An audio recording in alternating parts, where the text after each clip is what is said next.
I am on the Yukon River, it's frozen, and I'm going 60, 70 miles an hour on a snowmobile, 2 o'clock in the morning, and I find myself screaming at the top of my lungs, the Star Spangled Banner, and I look up, and the Northern Lights are out. And you're like, unreal, like, where am I?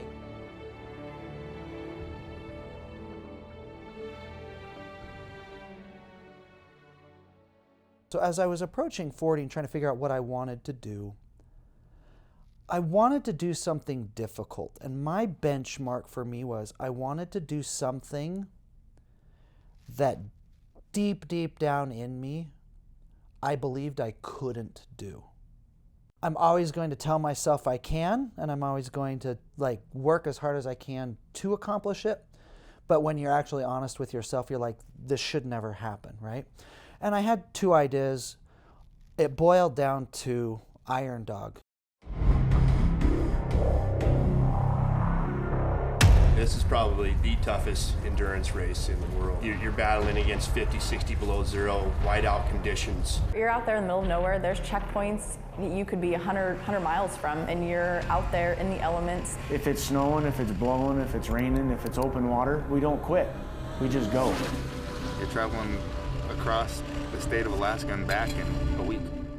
The Iron Dog is, as the Iron Dog puts it, the hardest, longest snowmobile race. Iron Dog, it's torture. 1,000 miles or is it more? It's 2,800 miles, 2,600 miles across the interior of Alaska. There's every kind of terrain out there. There's smooth rivers, there's smooth lakes, there's rough lakes, there's stumps, endless amounts of bumps, especially farther back in the pack it's just never-ending bumps. It's a race that's ridden as a team. And so that's when I said, well, I need a race partner. And I spent a lot of time thinking about it. So Daniel called me up last summer, and he was excited. He said, Mark, I got something big, and it's too big to tell you over the phone, and I need you to meet me in person. We met at Burger King, bought him a strawberry shake, explained it to him. Daniel proceeded to paint this picture of him turning 40 and wanting to do a really, something big and epic for his 40th birthday. He wanted to do something really hard, really adventurous, really memorable. And that's about when it started to click, okay, I'm pretty dumb. I don't know how tough I am, but I'm not gonna quit, and I can work on machines. And that's when I figured out that he was trying to recruit me to go on this race. He said, let me get back to you. And I think a day later, so he called back and said, yeah, let's do it. Emily, where are we going? It's time, huh? North to Alaska. Way up north to Alaska. Way up north to Alaska. North to Alaska. Go north for Russia's home. North to Alaska. Go north for Russia's home. Big Sam left Seattle in the year of 92 with George Pratt, his partner, and brother Billy too. They crossed the Yukon River and found the Bonanza Gold below that old white mountain, just a little southeast of Nome. Sam crossed the majestic mountains to the valleys far below. He talked to his team of huskies as he mushed on through the snow, with the northern lights a-running wild in the land of the midnight sun. Yes, Sam McCord was a mighty man in the year of 1901. It's fun to have a lot of adventures. Yeah, it's probably not an adventure. Not an adventure. So it isn't not an adventure. Does that make sense? I went up there knowing full well that what I wanted to do while we were there was serve my husband. Thank you for dinner. I'm going to go back out, finish up so that I can come back in because I think I'm almost there. Okay. Yay. Did you find your things? We're halfway there. Yes. Okay. Good. Okay. We're almost there. We'll take care of your plate. Thank you. Yep. Thanks for dinner. Delicious. Yes. Love ya. Hello, I am out in the garage, and these are the snowmobiles that my dad and my uncle are going to be racing as soon as they put them together. This one is currently completely stripped. Should be filled with that big pipe. Not sure where the pipe is though. All right, Mark and Daniel here, doing a training run. I hit a rock and completely messed up my carbide, so I cannot drive this thing straight. I feel a little drunk, so I never could anyway, so not that it's an excuse. Daniel coincidentally has an old carbide in here from changing them a couple weeks ago, so we're going to see if we can put an old one on here and salvage the day. So good practice at doing our trail side fixes and seeing what parts we need, so we'll see if we can fix it and get some more miles. You need to earn your spot to be in this. You know, you don't go to the Baja 500 and anybody gives you respect the first day you show up with whatever you showed up with. We were so naive. And that was half of the excitement. I have no idea what I'm doing. Like, I'm here and I just realized I have no idea what's gonna happen in a minute. All right, next up, Team 40, 21st team out the gate. These guys are both coming out of Utah. Make some noise for the Utah boys coming all the way up to Alaska. They're both on Skidoo. This is their rookie year, so cheer them on, people. This is not an easy race for anybody.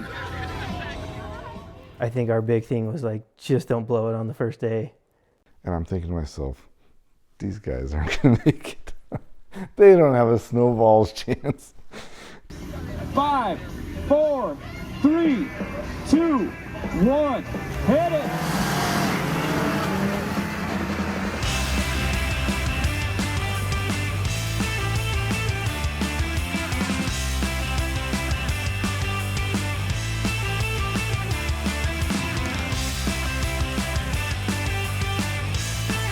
And the thing that started making me look at them differently, they would come into a checkpoint, and usually this is a spot where everybody else comes in there and is like, oh my gosh, what have I got myself into? And Daniel, I don't know if he just doesn't have any better sense. He's just like happy. He made it there, and hi guys, you know, you're like, huh, they made it. And then you go to the next checkpoint, and here he comes again, a little later, and he's still always happy and kind of jovial and stuff. And then I think they start growing on you that way because they're just kind of excited to be there. I think we kind of always thought we were going to finish until we realized we weren't going to finish. On our way back, we got out onto the ice of the ocean, and it was really smooth last year. And so we were just ripping full throttle up at 100 miles an hour, and we had just gotten up to speed and getting ready for like a long run across the ice, and then my machine just instantly just silent death. It just quit running. The track locked up. I was skidding all over to a stop, and I mean the highs and lows of that race are so high some days and so low. I think it was pretty clear in that moment that the race was over. Well, here it is, end of our Iron Dog experience. There's team captain Daniel signing out. You know, for him, this was kind of a big life landmark and a goal and a dream and stuff. And so for him, I think ending the race it left something very open for him of this dream that wasn't finished. We're flying home in an hour. Going home. Going home.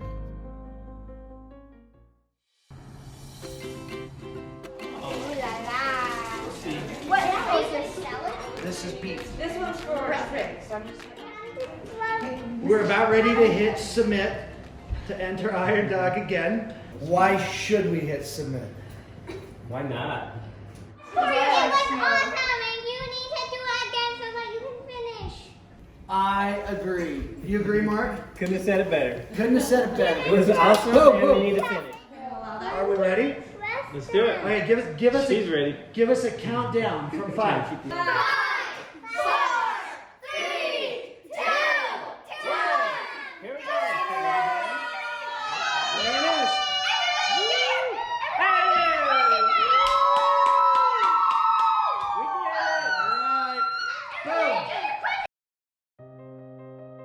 Just started to get that itch and started to feel like it was a chapter that we really needed to close. And so then it kind of took on a different shape for me this year versus last year of, you know, really needing to close a chapter versus just having a good time and going on an adventure.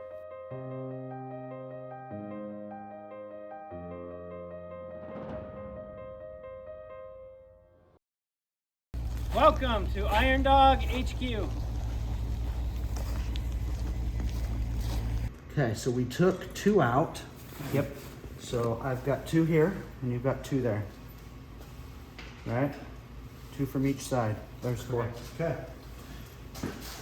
All present and accounted for. I'll tighten it up and then just kind of give it a tug and see what I think. What we primarily did is we take everything off of it. All the bolts, all the skis, the skid, the track, as much as we can take apart, we do. And then we build it back with a lot of additional bracing where there are some weak points that have been known to break because of the particular abuse that these machines take on this race. So lots of additional bracing, reinforcements, changing out a lot of bushings, you know, lots of plastic bushings that we change out for stainless steel bushings or metal bushings or steel bushings. So just reinforcing a lot of parts that will take a lot of abuse. We modify the seat so that it's more comfortable. There's safety gear and equipment that we have to carry on the machine, and so, you know, we're modifying bags and different things to be able to get weight where we want it on the machine. What we're checking here is just making sure the keys work on all the machines. They're supposed to be interchangeable.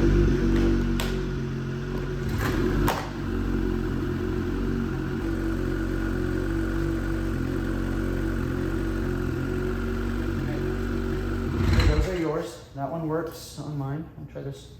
Now it's basically just buttoning everything up, making sure that everything's in its proper place before the race, marking a lot of the bolts so that when we're racing, if any of them start to move, there's a visual indicator that it's moving. Machines look good, they feel good. Bags are light, we got our stuff. It stopped raining. Mark, I may need to get that 7/16. I have not packed it yet, it's on the table. Okay. So you've got the long 7/16. That's all I've taken.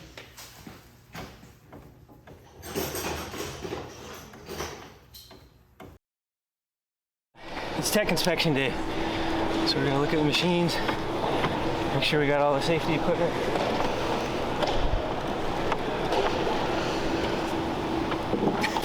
Two pairs of gloves. Here, got them. Got it. 2 pairs of socks. Got them.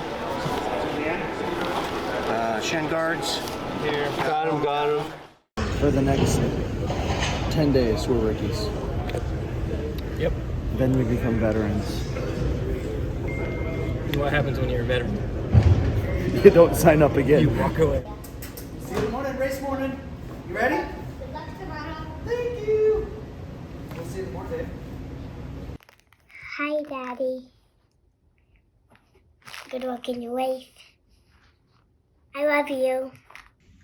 Hi, Dad. I love you so much. I hope you have a fun time racing.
40 is on the trail.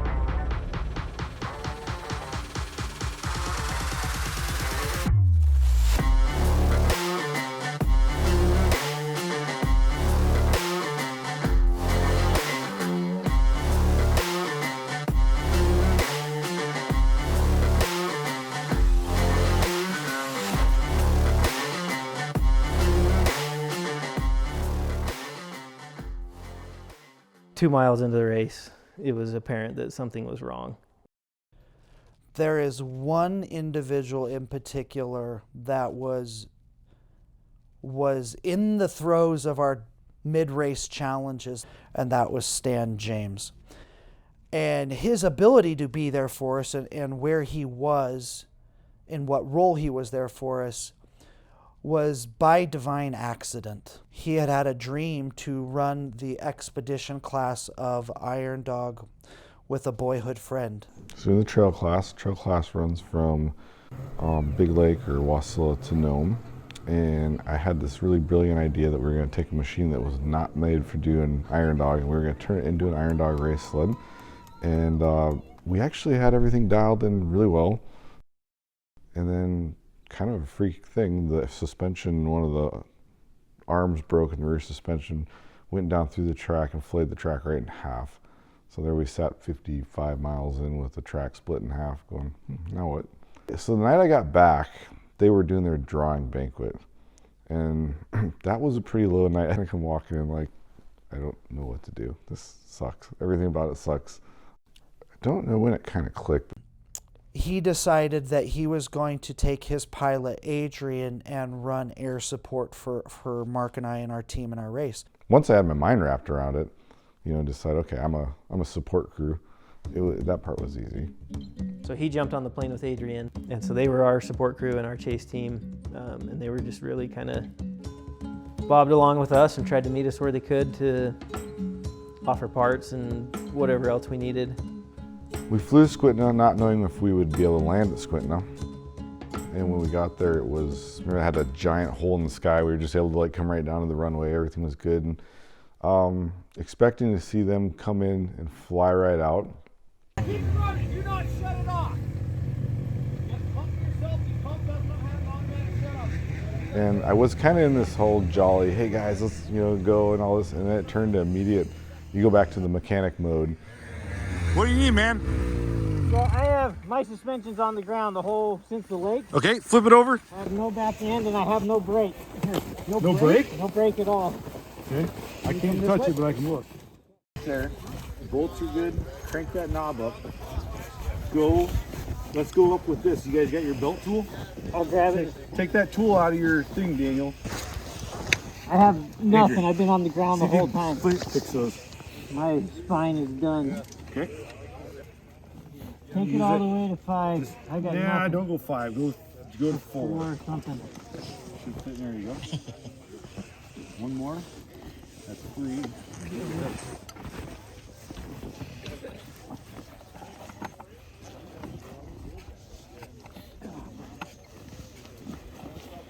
Okay.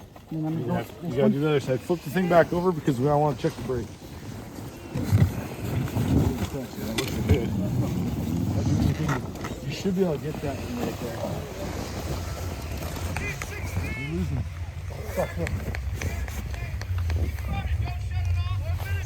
Can you come around here, pull your thing up, see if we got brake fluid in there? Which side? This side is your brake. This side? No, just this. I want to see the brake fluid. Pull it out, up there. Okay, you got brake fluid. Now pump it. I want to see. When did it? I haven't touched my brake in like an hour. Down here. It's leaking right down here. So. Can we open it? Yep, open it up. I haven't touched my brake in an hour because I haven't had suspension. Yep, it makes sense. So I haven't had to go squeeze fast. that again. I saw it come out. Oh, did it come out of that hole?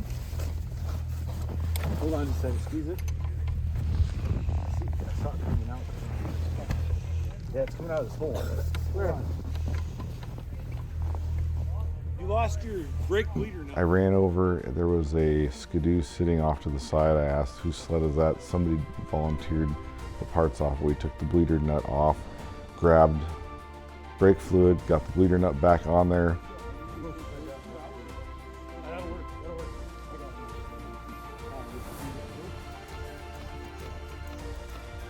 Just hold it.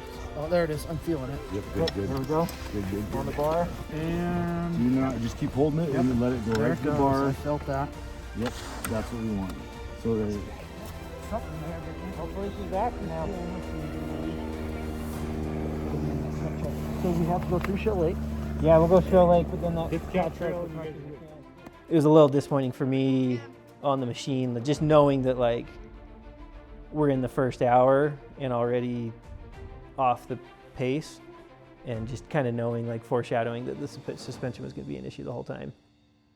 Iron Dog's like a third, a third, and a third. It's your machine, it's luck, and it's the racer itself. And the machines probably take out more racers, I think, than almost anything. So in my mind, I always said it was a team of 4. If one of you didn't cross the finish line, you don't finish. Like once I realized it wasn't working well, it became more again like, okay, this one's mine and that one's Daniel's. And I was like prepared to like be fine with that until I realized how much it was wearing me out. What that led to was we couldn't figure out how to get rid of the issue. So we knew we just had to, it wasn't a race-ending issue, but we had to figure out how to get that machine with its issue and us across the finish line. As long as this machine runs and is rideable, we're going to keep moving. So they probably got another, let's see, it's 5. It'll probably take them till 7. They'll get in here at midnight. All right, those lights coming around the corner. Team 40 coming in. It's just a little before midnight.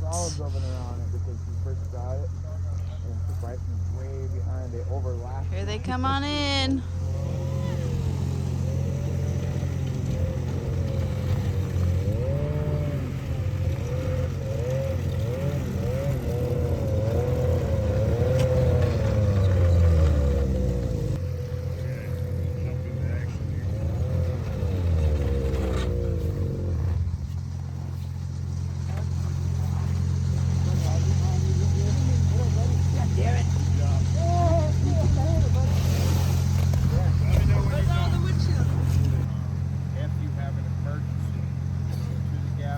Yeah, we're like 3 hours faster than last year.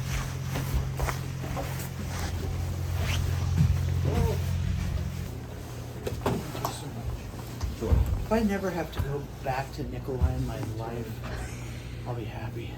That's not really an option right now.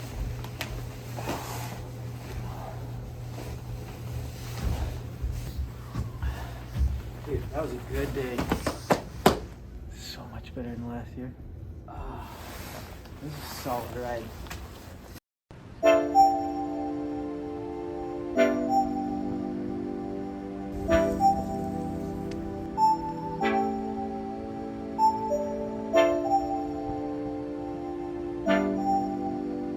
Team 40, good luck. Stay safe. Mark. Riding order. You want to lead for a while, or you want me to keep going doing what we're doing? What are you thinking? What are you feeling? Do you want me up front? You led a lot yesterday. I can lead. Okay, let's go. Our riding levels matched well. Our personalities were just low conflict, low stress. It just worked well.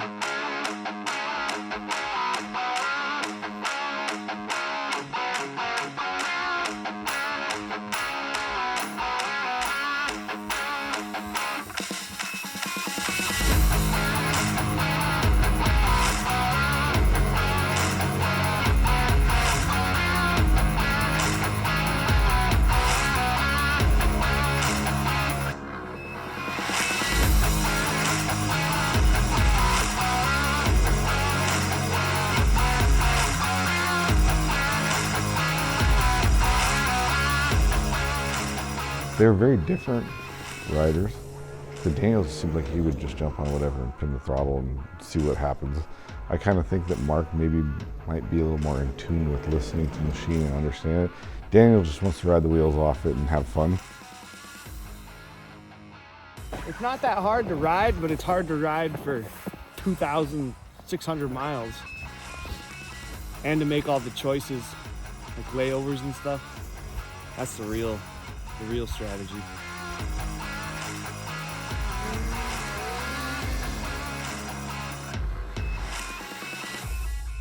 it became fun to watch them, and you always had this kind of nervous feeling for them. Like, are they gonna make it? I didn't really think making it from a physical standpoint would be the issue. I thought either you crash and you hit something hard and you can't physically go on, or the sled breaks. Yeah.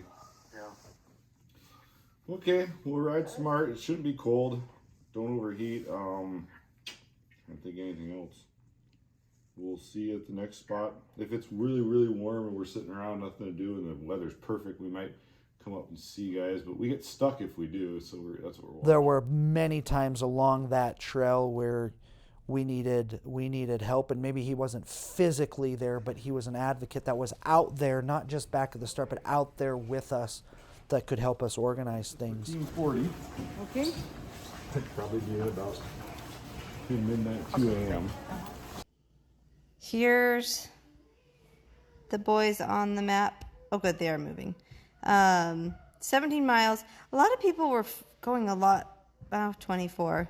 Seems like they're not going too fast on this stretch, which I kind of thought they would be. So fingers crossed, things are okay. But they are still moving, and that's what they have to do for today.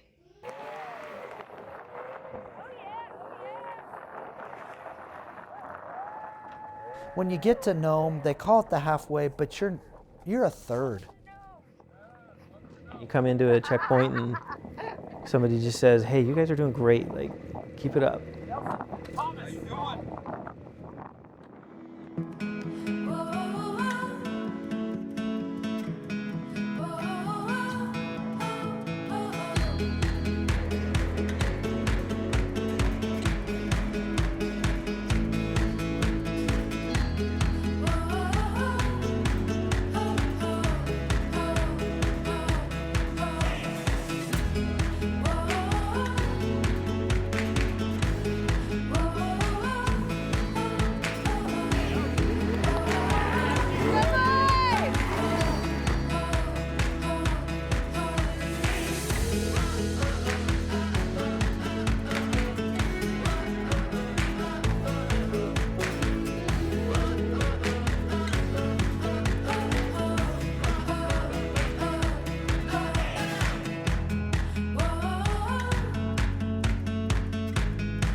The thing that you don't comprehend is how big the land is, how much coverage, how far they're actually traveling, and the distances that they're covering are just astronomical. The vastness is just mind-blowing. I mean, like, you go 500 miles with hardly any signs of human life. It's huge. Your vantage point is the ground, it's not the air. And so really you only see what's in the view of your horizon. All you do is you keep riding and you keep riding and you keep riding, and you lose perspective of the scale of what you're traversing. It was almost to the minute on the exact same day and the exact same place that we scratched the year before. And all the emotions come like, are we going to get past where we got last year? And if we do, are we going to finish? We come down onto the Norton Sound, and we're finding the tracks, and we're working our way through this massive like pressure ridge of ice, 5, 6, 7 foot chunks of ice just sticking straight up, and it's really slow. You're trying to navigate through it. You're riding over it.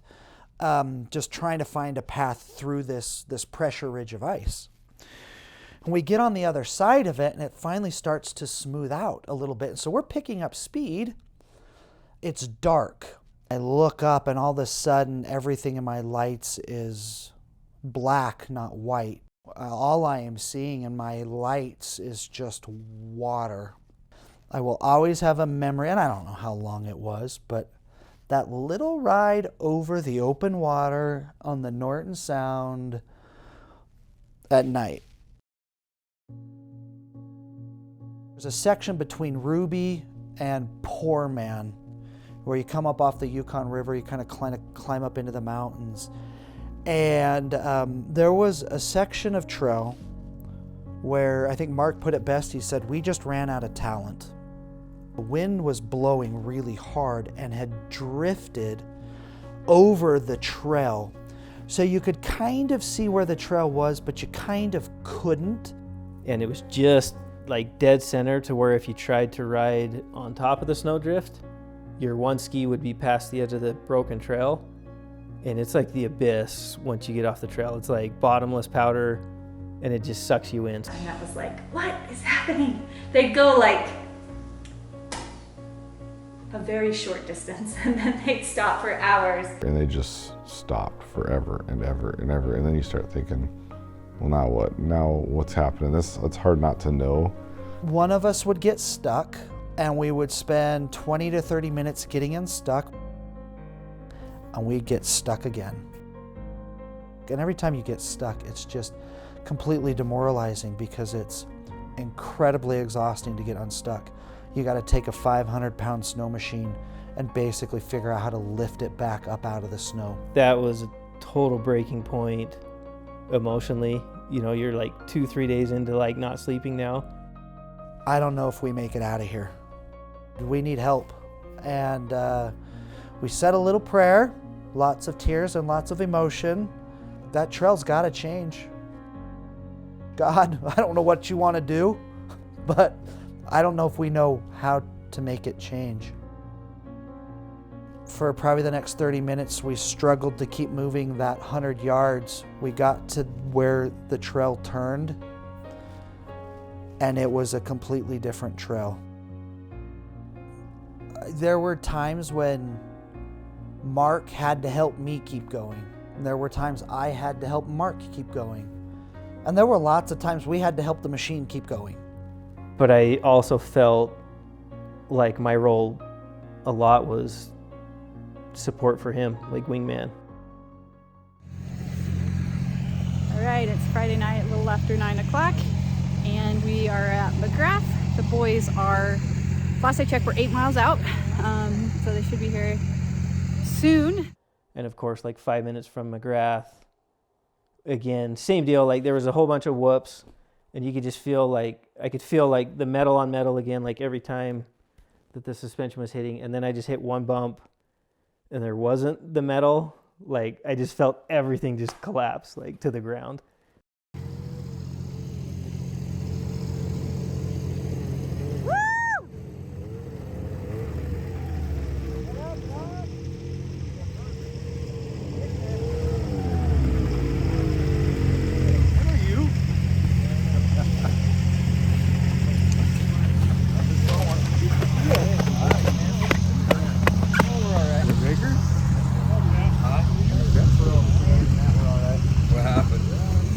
Off the arm that the torsion spring hangs on. Oh, well.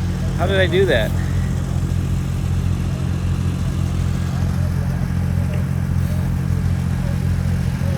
Almost cost us the race. Right there.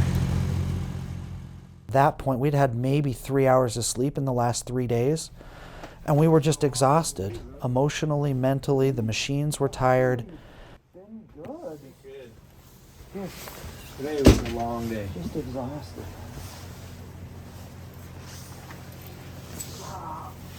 Well, you know what? Snow check is in full swing right now. I don't even want to hear that word. Want some water? Dr. Pepper?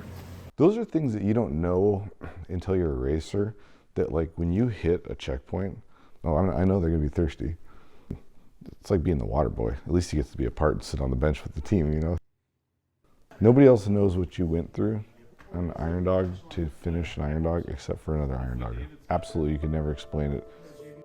Stan was critical in those hours in helping organize the parts and pieces that we needed to be able to make the repair. Mark did pull the suspension on the clock. I think he went back on the clock real quick. We pulled the suspension. It gave us time to then rebuild the suspension at the McGrath, the Inoka Lodge there.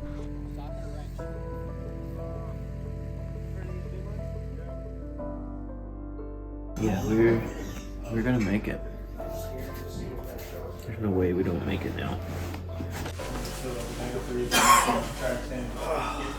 Just before you fall asleep, Mark, just make sure that Stan knows when to come wake us up.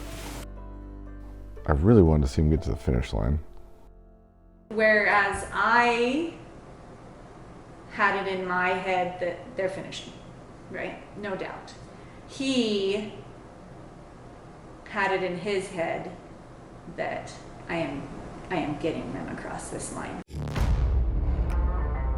That finish is palpable. It's right there. Don't mess it up, Daniel.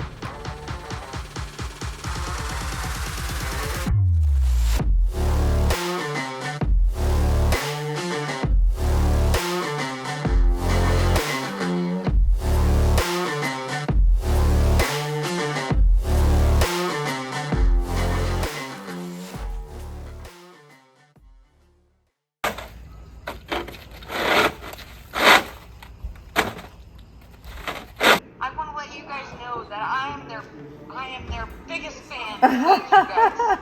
Like I've been up nonstop all night paying attention to it, and I passed out for about 4 hours. I think we did about the same time. I told you guys they could do it. No. I've never met a team with more fortitude, more go, more enthusiasm. I'm so excited for them. Oh. Yeah, us too. Almost there. They got like 10 more miles of like tough single track up and over a little hill. And then after that, it's smooth, flat sailing all the way home. Daniel and Mark are amazing. What they've done, it's neat to be a small part of their goal. I know they've wanted to do this for a long time, and I want to just be here when they cross the line, hopefully in a few hours. It's inspiring watching them and their motivation and their dedication. And so I just had to come up here for the finish and cheer them on through the finish lines. Welcome to Ember Camp. Hello. It's not even facing us. Hi. Oh no. No, that's Jay. Wow, this camera's nice. That's Aurora. That's Olivia. Yep, they've crossed the Little Sioux. They'll be hitting the lake in 7 or 8 minutes. Where's your daddy? You see him? Not yet.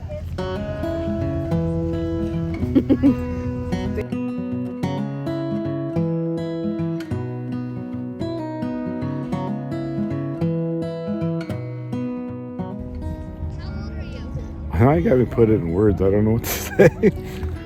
I'm just so happy for them. And they worked hard.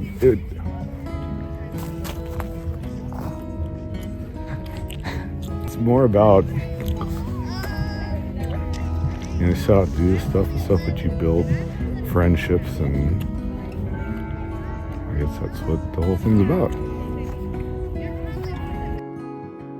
I guess I kind of halfway love those two guys, because otherwise I wouldn't have spent this much time and effort, and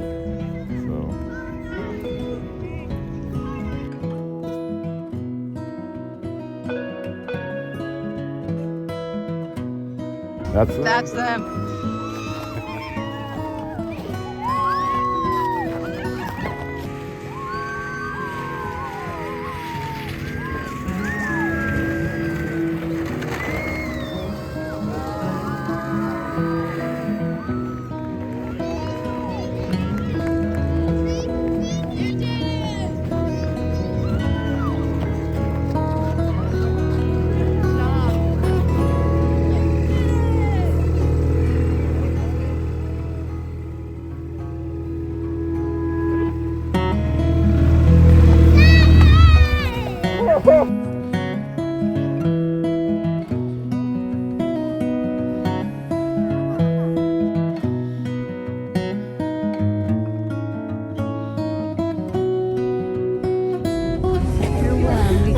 Load your machines up into the trailer.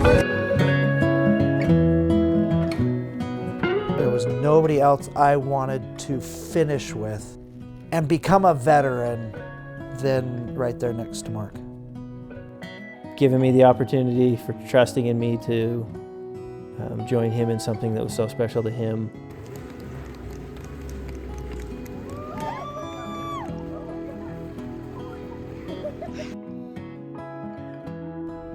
Mark needs to know. He needs to know how much he means to me and how much I appreciate him being there. He made it happen for me, then I'm appreciative of that.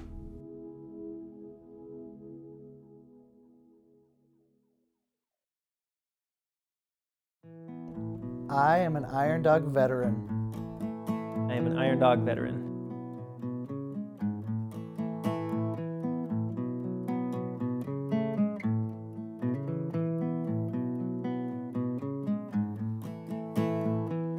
I'm an old man now, I can't do nothing.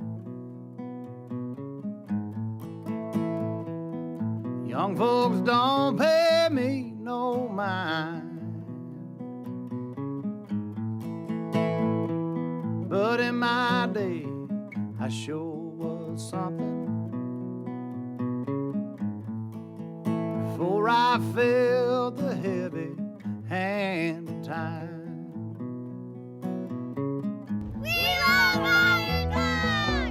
What do you get when a dinosaur kicks your back? A Megasaurus. I'm an old man now, bound for glory.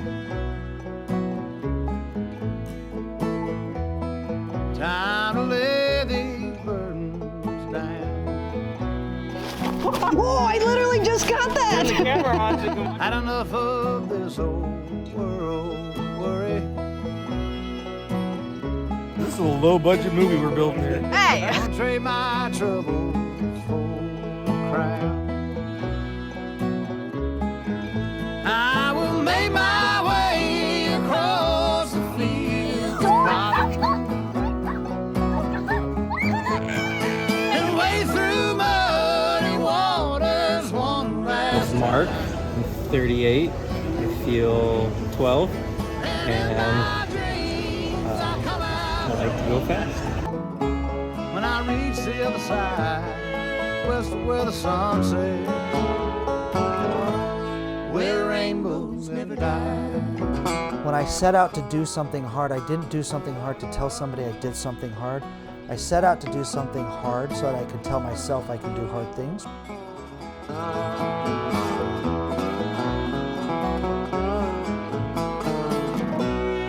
I've got one last thing to do, one more mile before I'm through, casting off these earthly chains, away there's no more pain. The growth and learning in anything comes in the difficult. It's in the struggle that growth happens.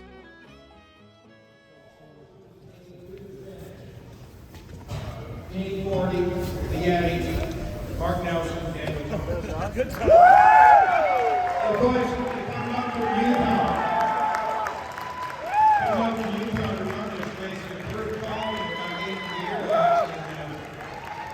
There's a pleasure to grow to Utah to run down this race. It's kind of cool. So help these boys out. They're getting 2 backpacks and a couple of beanies. Total value $200 from Woody's. Today it's just a nice piece of. You guys just get here.